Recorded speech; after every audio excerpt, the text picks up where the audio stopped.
Okay, it appears that we have a bad capacitor in my pool pump. Thought I'd show you how to replace the capacitor.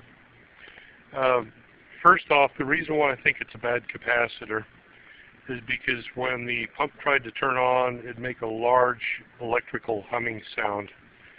And what I did is I went ahead and pulled the top off of this impeller, and I made sure the power was off, and I spun it by hand, and it spun freely. So there's not a whole lot else that could be wrong. It could be that the motor is burned out, or it could be the capacitor. I think in a lot of cases it's the capacitor. And the capacitors that fail in these things apparently are generally the run capacitor. You can see this large hump up on top of the motor here.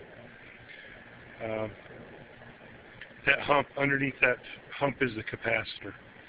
Now before I go doing anything with this unit, I want to disconnect the electrical power, because as you know, they can turn on automatically, and that wouldn't be good if I'm working on the electrical system when it tries to turn on.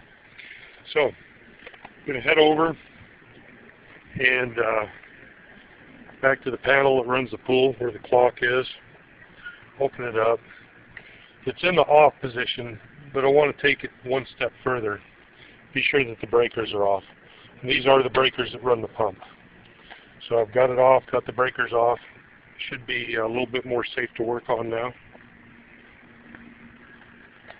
Got all my tools laid out here, probably everything I'm going to need. And so it's pretty simple. Just pull these couple of screws.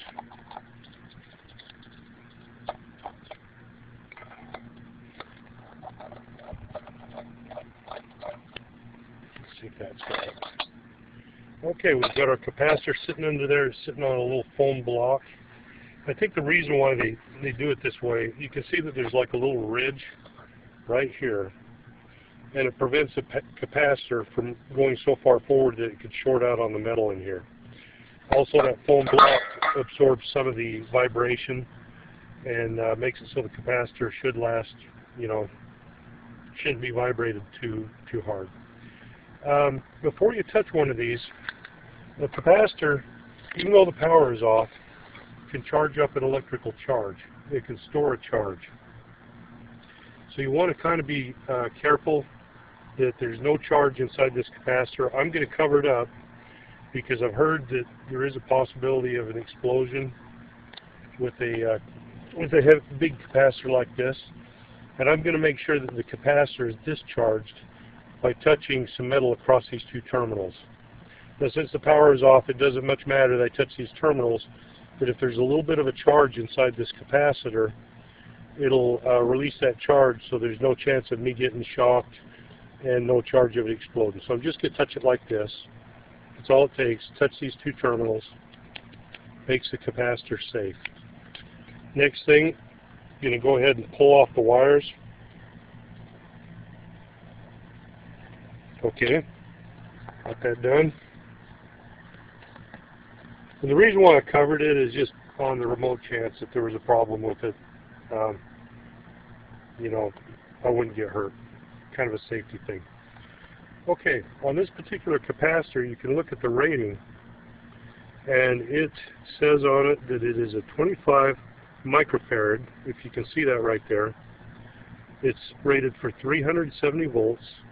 And it's a 50 or a 60 hertz unit.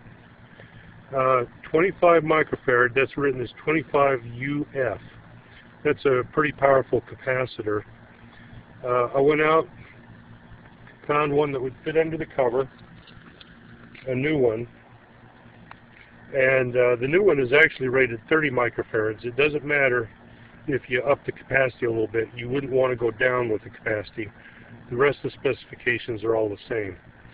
Now, something that I think is kind of important to do is you can actually test a capacitor with a multimeter, and it's kind of difficult to do holding the camera and all.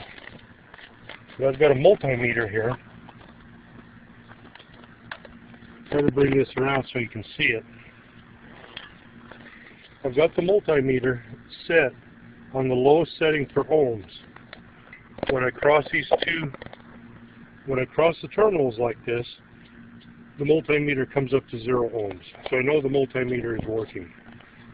Now, what I can do is I can test one of these capacitors. First, I make sure it's shorted out so that there's no charge in it. Just double check that. Then I'm going to touch both sides. You can see that the meter did not jump up at all. Now on this, I'm going to do the same test. You touch both these terminals, make sure the capacitor is not charged. Now I'm going to touch both of them and watch the meter. Did you see how the meter jumped up and then it went back down? That's exactly how a capacitor is supposed to work. When electricity goes into a capacitor, initially the resistance is very, very low, and then it gets higher and higher and higher until the meter drops back down to 0. So doing that tells me that this is a bad capacitor, and I'm going to get out of my way so I don't try to install it. This is my brand new good capacitor. I'm going to take this capacitor, lay it down in here. I'll go ahead and hook up the wires.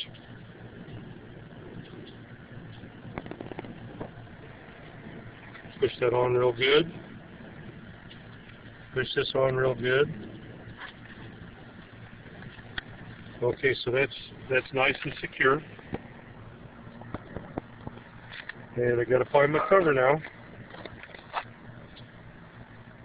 And you can see that I've got this ridge on the cover where it should kind of prevent the capacitor from coming too far forward in the cover, because I don't want to touch any metal and short anything out.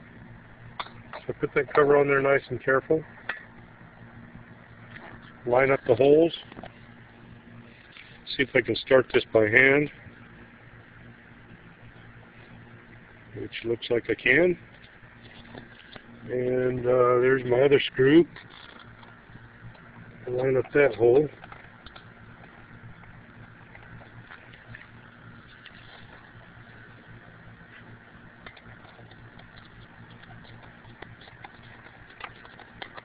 Okay, not too tight, or you could strip them out. Just kind of firm. Okay, that's down. Well, I believe it's time to go flip on the power and see if this thing's going to work.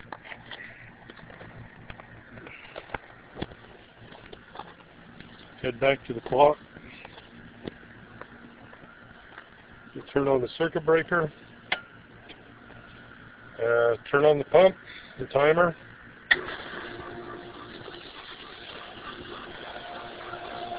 And the pump is now working. You should realize that occasionally when a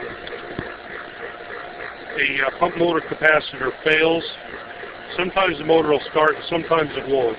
A capacitor does nothing more than just give the motor a little bit of a kick when the motor needs it.